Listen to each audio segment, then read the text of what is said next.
outro, deputada. Boa tarde, Piotr, boa tarde, doutora Dili. Bom, se depender... Também sobre o Legislativo. Diante disso tudo, e agora nós estamos vendo essa reclamação de advogados de 10 seccionais da OAB, até onde o Congresso vai suportar essa intromissão de um poder sobre o outro, deputada? Boa tarde, Piotr, boa tarde, doutora Dili. Bom, se dependesse de mim, há muito tempo que não suportaria, não é? Eu tenho lutado desde o início do meu mandato para que a gente possa resgatar a hombridade, não é? E as atribuições do parlamento, zelar pelas nossas atribuições na forma do artigo 49, inciso 11 da Constituição Federal. E eu aplaudo aqui a iniciativa da OAB, das seccionais, que estão instando o Conselho Federal a tomar uma atitude também, né, pela defesa da lei, pela defesa das prerrogativas dos advogados e dos clientes dos advogados. Doutora Dili Saad, seja bem-vinda uma vez mais. A deputada fez menção justamente a esse movimento da OAB, mas eu vou insistir na questão do não respeito à lógica constitucional da separação dos três poderes que devem conviver, são independentes e devem conviver harmonicamente. Bom, pelas últimas decisões do Supremo Tribunal Federal, e podemos incluir o TSE recentemente também, isso não tem acontecido. Agora a gente vê um movimento e, por incrível que pareça, com um silêncio, uma omissão da OAB Nacional, que não se lembra em nada, a OAB lá da ditadura, a OAB que luta por direitos, o que é uma coisa assim surreal. Me permita dizer aqui, mas são 50 anos de idade, 31 de jornalismo, eu nunca vi a OAB tão omissa assim. Mas agora a própria OAB, gente de dentro da OAB, ou seja, de seccionais da OAB, essas pessoas estão reclamando por um posicionamento da OAB e no que é mais caro para elas, obviamente, da defesa dos seus membros, ou seja, dos advogados, e poderem exercer o seu trabalho, as prerrogativas da advocacia.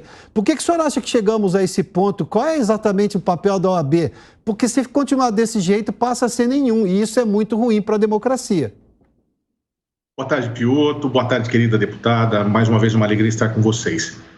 A questão ela é um pouco mais ampla e um pouco mais profunda do que possa parecer, Piotr. Eu tomo a liberdade de dizer, eu sou um defensor histórico da instituição. A Ordem dos Advogados do Brasil é, na minha visão, a maior, mais representativa e mais importante entidade da sociedade civil brasileira, segundo a ótica que tenho.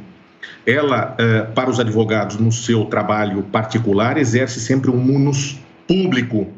A advocacia, a OAB é criada, e aí tem uma data muito importante, porque esse encaminhamento, esse ofício foi feito na sexta-feira, dia 18 de novembro, quando exatamente a OAB comemora os seus 92 anos de criação. E foi criada no sistema federativo, ou seja, a exemplo daquilo que é o nosso país. A OAB tem por função institucional defender a Constituição, defender a ordem jurídica do Estado de Direito, os direitos fundamentais, os direitos humanos. E, historicamente, com pessoas absolutamente capacitadas, sempre cumpriu a sua missão institucional. Se em algum momento da história, alguns dos seus dirigentes, lamentavelmente, se esqueceram da nobreza da missão da OAB e acabaram participando de algum viés político ou deixando a entidade à deriva, lamentavelmente, não mancham a história da entidade.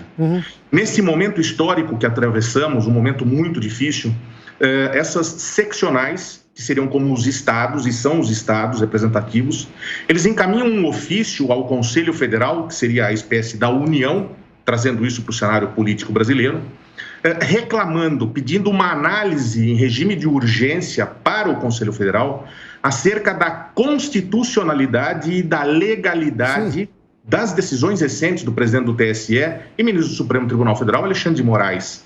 Ou seja, a OAB não está reclamando, através desses estados, dessas seccionais, apenas da questão das prerrogativas profissionais. Está reclamando também a análise da constitucionalidade desses atos praticados por um determinado ministro. Ou seja, a questão é mais profunda. A questão passa também pela verificação da correlação existente entre a decisão judicial e a sua equivalência, a sua adequação ao texto constitucional. Isso é de uma relevância extraordinária.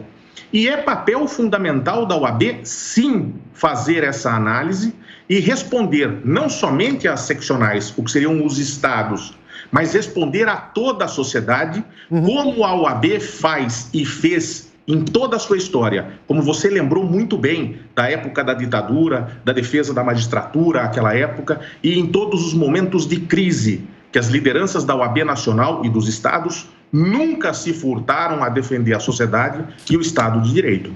Tá, eu vou só trazer aqui o